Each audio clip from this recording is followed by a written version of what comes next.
पूरे केमिस्ट्री का हम लोग का 3 पार्ट होता है। एक होता है फिजिकल, एक होता है इनऑर्गेनिक, एक होता है ऑर्गेनिक।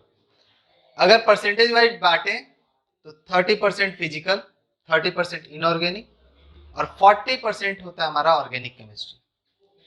पूरे केमिस्ट्री का अप्रोक्सीमेटली 90% कंपाउंड्स कार्बन का होता है। मतलब अगर 1 लाख कंपाउंड्स हैं उसमें 90% मतलब 90,000 केवल ऑर्गेनिक कंपाउंड्स होगा। बाकी के 10,000 में बचे हुए 117 एलिमेंट्स के कंपाउंड होंगे। टोटल 118 है। 118 में से 90,000 केवल एक का कंपाउंड है, वो है कार्बन। और जो बचा हुआ 10,000 है इसमें मेरा 117 एलिमेंट है।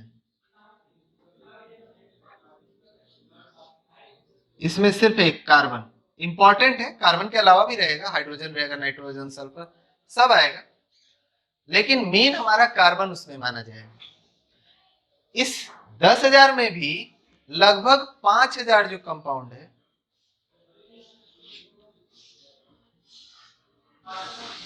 5% ये बोरॉन का कंपाउंड है। और बचे हुए 5,000 में 116 एलिमेंट।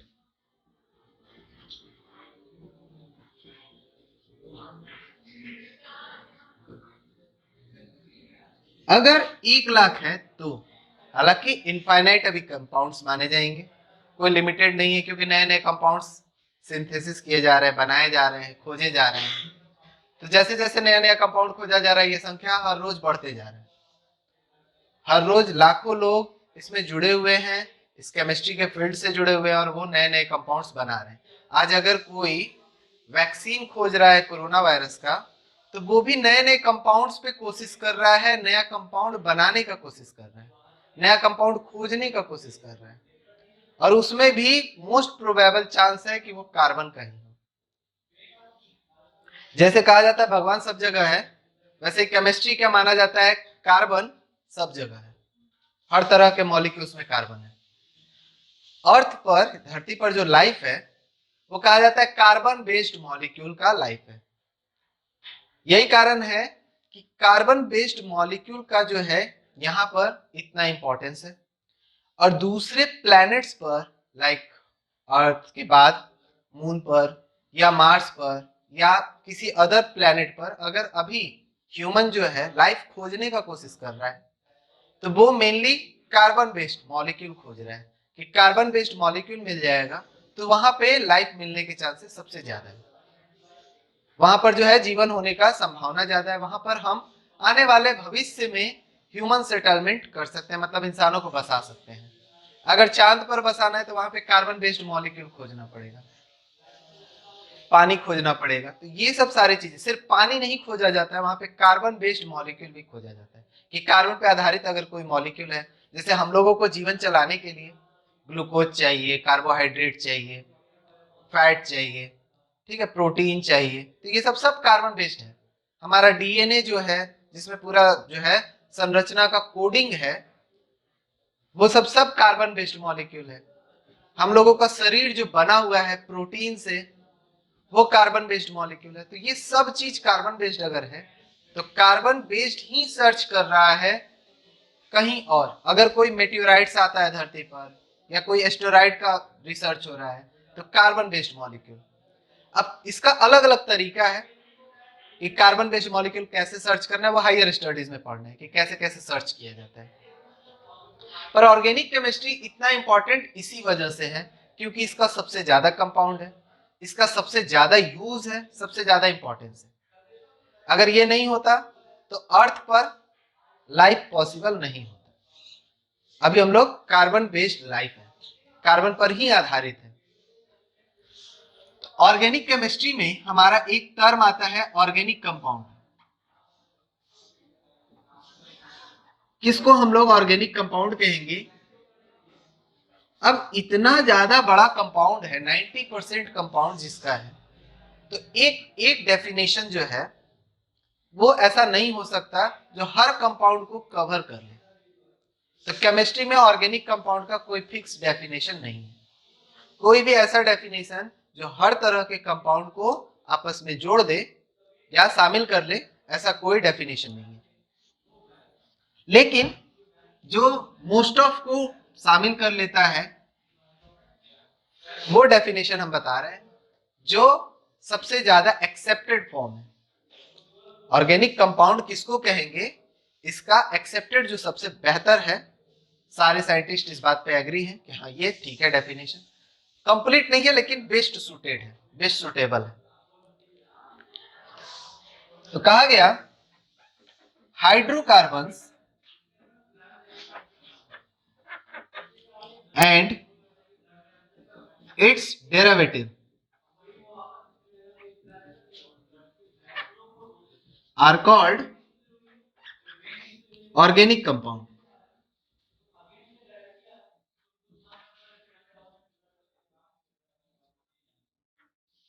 ऑर्गेनिक कंपाउंड्स, जो भी हाइड्रोकार्बन होगा और उससे बना हुआ होगा उसको हम लोग ऑर्गेनिक कंपाउंड कहेंगे। The chemistry related to organic compounds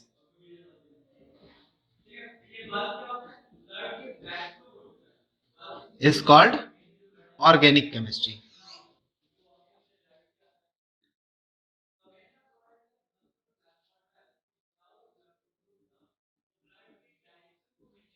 जो हमारा केमिस्ट्री ऑर्गेनिक कंपाउंड से जुड़ा हुआ होगा उसको हम लोग ऑर्गेनिक केमिस्ट्री के अंदर पढ़ते हैं, उसी में हम लोग का ऑर्गेनिक केमिस्ट्री आगे बढ़ता है।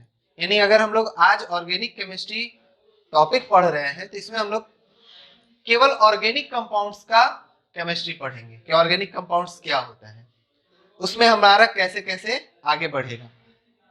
अभी के क्लासेस में हम लोग पढ़ेंगे कि ऑर्गेनिक कंपाउंड्स का नोमेनक्लेचर क्या होता है, उससे जुड़े हुए बेसिक टर्म्स पढ़ेंगे। आगे के क्लासेस में हम लोग उसके chemical properties, method of preparation, uses, physical properties, वो सब सारे पढ़ेंगे। एंड उसके सीनियर क्लासेस में हम जाएंगे तो उसको आइडेंटिफाई करना, डिटेक्ट करना, उसके बाद उसको सिंथेसिस करना, वो सब सारे स्टेप्स आते हैं कि आखिर उसको बनाया कैसे गया, पहचाना कैसे गया, ये सब सारा चीज आइडेंटिफाई किया जाता है। कि ऑर्गेनिक केमिस्ट्री में अभी के क्लासेस में हम लोग सिर्फ बेसिक टर्म्स पढ़ेंगे, जो काफी ज्यादा है, बेसिक टर्म्स भी काफी ज्यादा है क्योंकि केमिस्ट्री ही इसका सबसे ज्यादा है। अगर केमिस्ट्री ज्यादा है तो वैरायटी ज्यादा होगा, चीजें ज्यादा जाननी होंगी, लेकिन वो चीजें जो अभी हम जानेंगे वो सारा कुछ बेसिक होगा। जिसमें हमारा एक आता है classification, classification of organic compounds. Organic compounds को हम लोग क्लासिफाई कैसे किए। अगर 90% कंपाउंड्स हमारे कार्बन बेस्ड है, कार्बन के कंपाउंड्स है, तो कोई एक क्लासिफिकेशन नहीं हो सकता। क्लासिफिकेशन के आधार जो चुनेंगे उसके आधार पर हम अलग अलग तरीके से इसको क्लासिफाई कर सकते हैं। तो क्लासिफिकेशन का आधार क्या होता है उस पर डिपेंड करेगा कि हम क्लासिफाई कैसे करेंगे। तो अलग अलग बुक्स में अलग अलग क्लासिफिकेशन देखने को मिलता है, राइटर ने जिस आधार पर भी उसको क्लासिफाई किया। हम लोग यहाँ पर कई तरीके से क्लासिफिकेशन करेंगे। जैसे हमारा पहला क्लासिफिकेशन ऑर्गेनिक कंपाउंड्स का डेफिनेशन बेस्ड।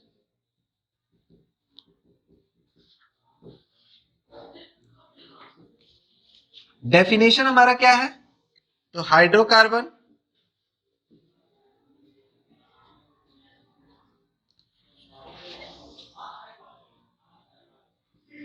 हाइड्रोकार्बन का डेरिवेटिव।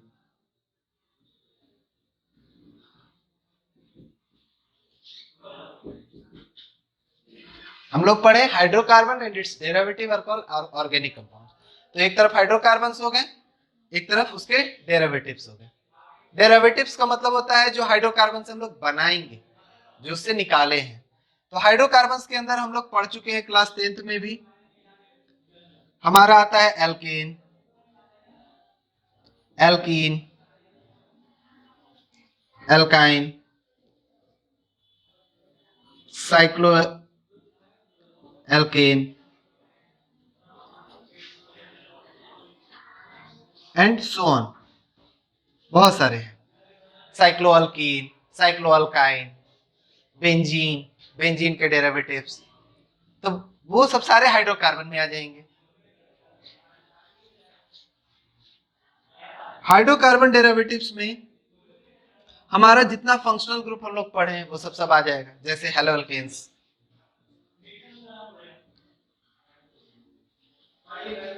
अल्कोहल्स, एल्डिहाइड,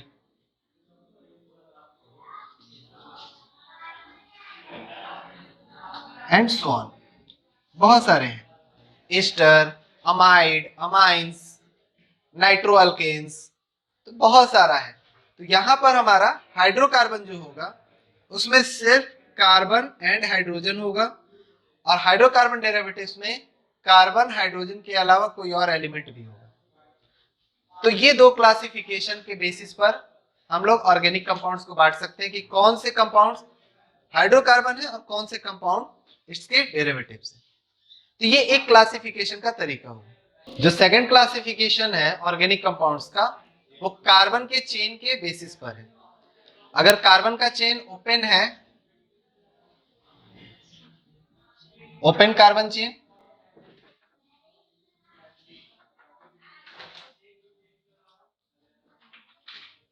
और क्लोज्ड कार्बन चेन,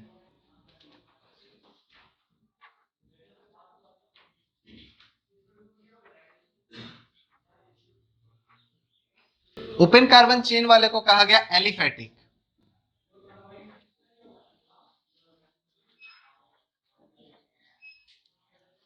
और क्लोज्ड कार्बन चेन वाले को कहा गया साइक्लिक। जैसे कार्बन का कोई चेन हो, सीधा सीधा हो, ब्रांच भी हो तो चलेगा, लाइक दिस, लेकिन पहला कार्बन और आखिरी कार्बन इसमें आपस में जुड़ा हुआ नहीं होगा, तो ये हो गया ओपन कार्बन चेन टाइप। और साइक्लिक वाले में क्या हुआ कि कार्बन का चेन बनते बनते आपस में आके जुड़ गया, ये हो गया साइक्लिक। तो इस आधार पर भी जो है ऑर्गेनिक कंपाउंड्स को बांटा जाता है, ओपन कार्बन चेन कंपाउंड्स यानी एलिफैटिक ऑर्गेनिक कंपाउंड,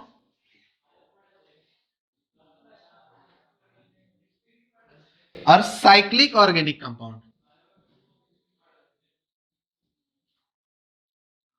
जिसमें एलिफैटिक वाले में हम लोग उस ऑर्गेनिक कंपाउंड्स को रखते हैं जिसके कार्बन चेन ओपन होंगे, खुले हुए होंगे, और साइक्लिक वाले में उसको रखते हैं जिसमें आकर रिंग बन गया। एलिफैटिक वाले में हमारा सैचुरेटेड, अनसैचुरेटेड,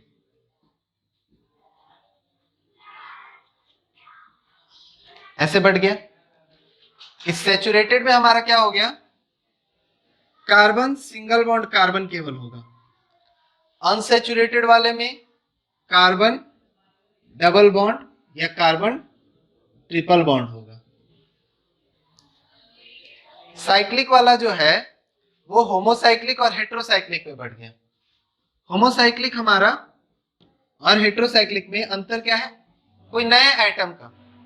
अगर साइक्लिक में कोई हम लोगों का तीसरा एटम आ गया कार्बन हाइड्रोजन के अलावा, तो वो हो गया हेट्रोसाइक्लिक। होमोसाइक्लिक और हेट्रोसाइक्लिक।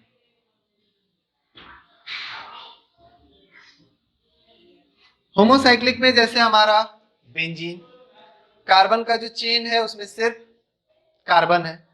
हेट्रोसाइक्लिक में हमारा जैसे पाइरिडीन, कार्बन का जो चेन होता है उसमें नाइट्रोजन भी आ जाता है। तो ये हमारा जो है हेट्रोसाइक्लिक हो गया, चेन में हमारा नाइट्रोजन भी आ गया।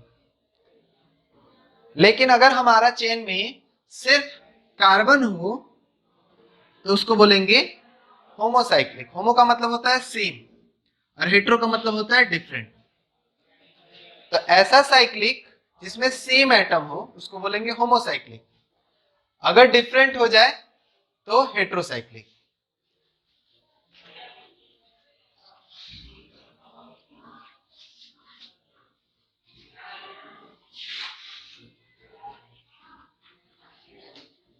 चेन ऑफ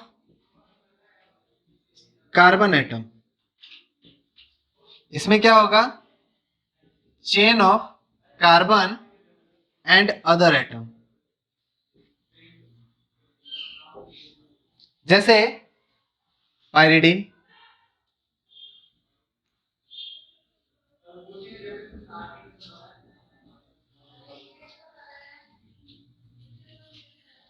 इसमें हमारा क्या आ गया, एक नाइट्रोजन आ गया, कभी कभी ऑक्सीजन भी आ जाता है, ऑक्सीरेन बनाता है। तो उस तरह का साइक्लिक अगर चेन है तो हेट्रोसाइक्लिक कहा जाएगा। होमोसाइक्लिक में सिर्फ कार्बन का चेन होगा। होमोसाइक्लिक को भी हम लोग जो है दो हिस्से में बांट सकते हैं, एक एलिफेटिक, एलिफेटिक साइक्लिक, एक एरोमेटिक।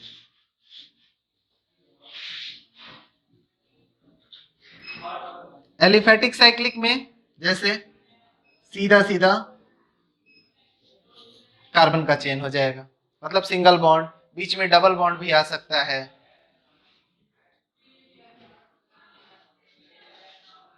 लेकिन ये एरोमेटिक नहीं होगा।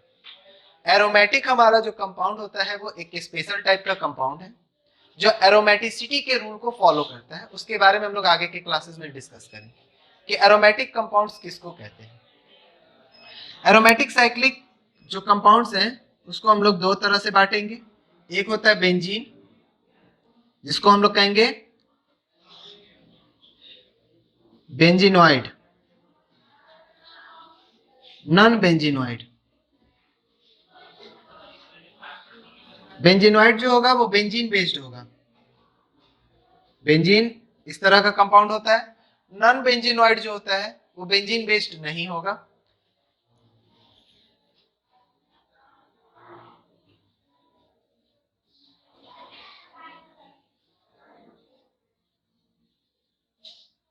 लाइक दिस, वो बेंजीन बेस्ड नहीं होगा।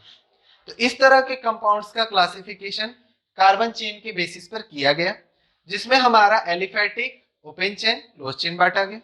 ओपन चेन में हमारा जो है सेचुरेटेड, अनसेचुरेटेड बांटा गया। क्लोज चेन में हमारा होमोसाइक्लिक, हेट्रोसाइक्लिक बांटा गया। होमोसाइक्लिक का भी फर्दर क्लासिफिकेशन हुआ है, जिसमें एलिफेटिक, एरोमेटिक, एरोमेटिक में बेंजीन बेस्ड और non benzene based aromatic. Aliphatic cyclic में हमारा जो है साइक्लिक होगा लेकिन वो एरोमेटिक नहीं होगा। इसके अलावा भी बहुत सारे क्लासिफिकेशन के तरीके हो सकते हैं, जिसमें हम नाइट्रोजन बेस्ड भी क्लासिफिकेशन कर सकते हैं, ऐसे कंपाउंड्स जिसमें नाइट्रोजन है, जिसमें नाइट्रोजन नहीं है, सल्फर है, सल्फर नहीं है, एंड सो मेनी अदर। तो कई तरीके हो सकते हैं क्लासिफिकेशन का। आधार क्या चुनते हैं उस पर डिपेंड करता है कि क्लासिफिकेशन कैसे करेंगे। पर ये दो क्लासिफिकेशन, एक जो है डेफिनेशन बेस्ड, एक कार्बन चेन बेस्ड, काफी फेमस है और काफी इंपॉर्टेंट है। ऑर्गेनिक कंपाउंड्स का एक क्लासिफिकेशन हम लोग कर सकते हैं फंक्शनल ग्रुप के बेसिस पर। ये जितने तरह के फंक्शनल ग्रुप हैं उतने तरह के ऑर्गेनिक कंपाउंड्स हैं, क्योंकि सबका कैरेक्टरिस्टिक अलग अलग होता है, सबका प्रॉपर्टी अलग अलग होता है। क्लास 12th में हम लोगों को जितना पढ़ना है उसके आधार पर हम लोग इसको अगर बांटें कि ऑर्गेनिक कंपाउंड जो है कितने तरह के होते हैं, तो एक हमारा हो गया हाइड्रोकार्बन, जिसमें हम लोग एल्केन, एल्कीन, अल्काइन तो सब हो गया। Alkane, alkene, alkyne,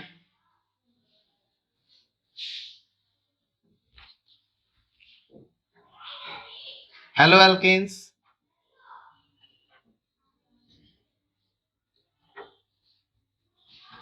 alcohols, phenols, ether, aldehydes,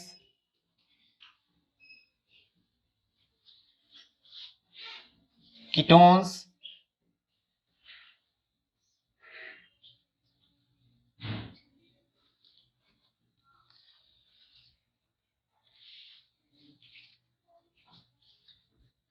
carboxylic acid,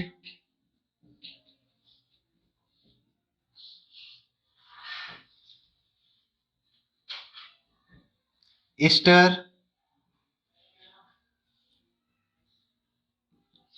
amines,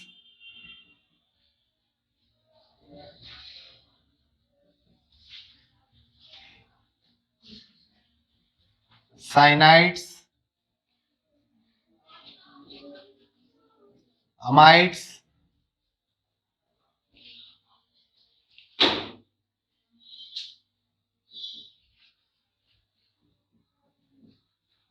थायो अल्कोहल्स एंड सो ऑन। इसके अलावा भी बहुत सारे कंपाउंड्स हैं जो अभी इसमें इंक्लूड नहीं किए गए हैं, जैसे एसिड एनहाइड्राइड, एसिड क्लोराइड, बहुत सारे ऐसे हैं। और सबको हम लोग क्लासिफाई कर सकते हैं दो तरह से। जैसे एल्कीन को हम लोग दो तरह से क्लासिफाई कर दें, एक एलिफैटिक बेस, एलिफैटिक, और एक cyclic. Aliphatic alkene, cyclic alkene. उसी तरह अल्काइन भी बटेगा, एलिफैटिक एल्काइन, साइक्लिक एल्काइन।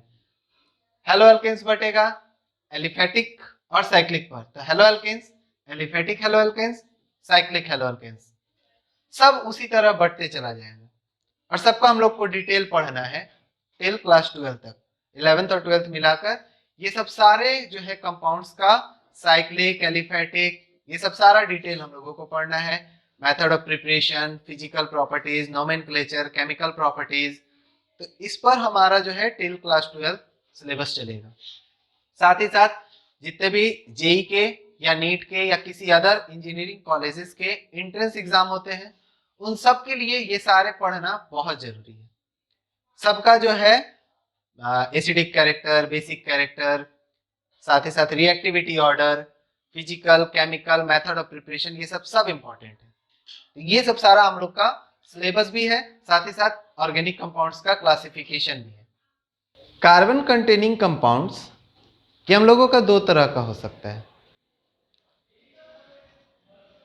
एक जो ऑर्गेनिक होगा,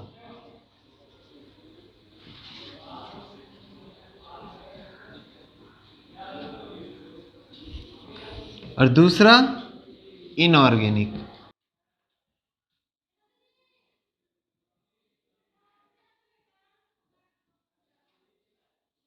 मतलब ये कि कार्बन कंटेन करने वाला कंपाउंड ऑर्गेनिक हो ये जरूरी नहीं है।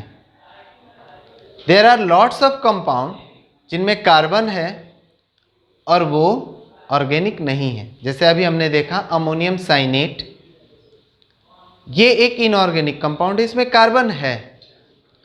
तो कार्बन कंटेनिंग जो कंपाउंड है जो ऑर्गेनिक होगा, उसका हम लोग पढ़ें, या तो हाइड्रोकार्बन होना चाहिए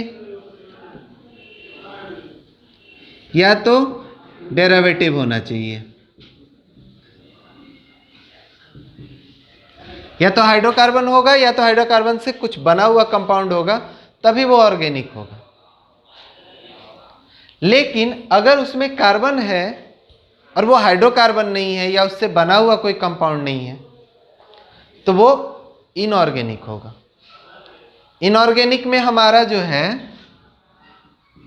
जैसे carbon monoxide, carbon dioxide, cyanides, isocyanides, cyanate, isocyanate, carbonate,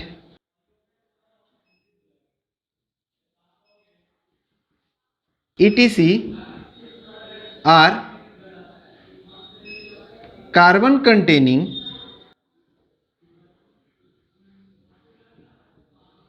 inorganic।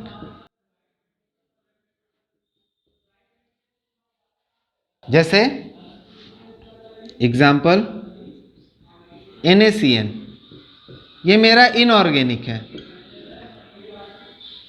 CaCO3 inorganic है, एंड सो ऑन। इस तरह की जो भी कंपाउंड्स हैं वो सब इनऑर्गेनिक है, जबकि इनमें कार्बन है।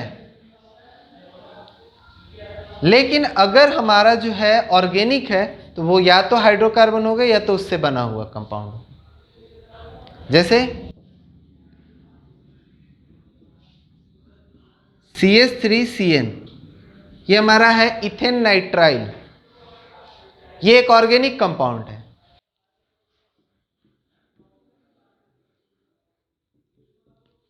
यहां पर हम बोल रहे हैं कि नहीं ये इनऑर्गेनिक है, और यहां पर बोल रहे हैं कि ये ऑर्गेनिक है। तो अगर हम लोग इसको और इसको ध्यान से देखें तो इसमें ये पार्ट तो कॉमन है, CN। CN पार्ट इनऑर्गेनिक है, लेकिन इस पार्ट को अगर हम लोग ध्यान से देखें तो ये हाइड्रोकार्बन डेरिवेटिव है, अल्काइल ग्रुप। ये पार्ट मेरा ऑर्गेनिक है और ये पार्ट इनऑर्गेनिक है। तो ये ओवरऑल ऑर्गेनिक हो गया, क्योंकि इसके पास हाइड्रोकार्बन या इसका कोई डेरिवेटिव है, हाइड्रोकार्बन से बना हुआ कोई कंपाउंड है। तो not because of CN, CN के वजह से नहीं, but due to CH3, CH3 के कारण ये ऑर्गेनिक है। क्लियर? यहां पर सोडियम भी इनऑर्गेनिक, CN भी इनऑर्गेनिक, इसलिए ये इनऑर्गेनिक हो गया।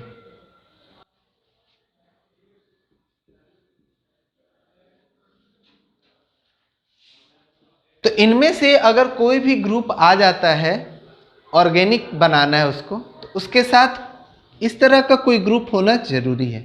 अगर इस तरह का कोई ग्रुप नहीं है, वो ऑर्गेनिक नहीं होगा। ठीक है?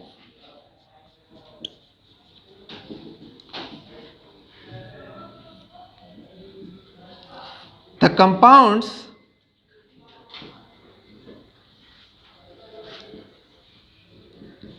which do not have carbon are inorganic। जिसमें कार्बन नहीं है वो तो पक्का पक्का इनऑर्गेनिक है, लेकिन कार्बन होते हुए भी इनऑर्गेनिक होने के कुछ कंडीशंस हैं। या तो वो carbon dioxide, carbon monoxide, carbonate या साइनाइड, इस तरह के कंपाउंड्स होगा। मेटल कार्बोनेट, मेटल साइनाइड, इस तरह का कोई कंपाउंड होगा तो वो इनऑर्गेनिक होगा। और इसी वजह से अमोनियम साइनेट एक इनऑर्गेनिक है, जबकि उसमें कार्बन है।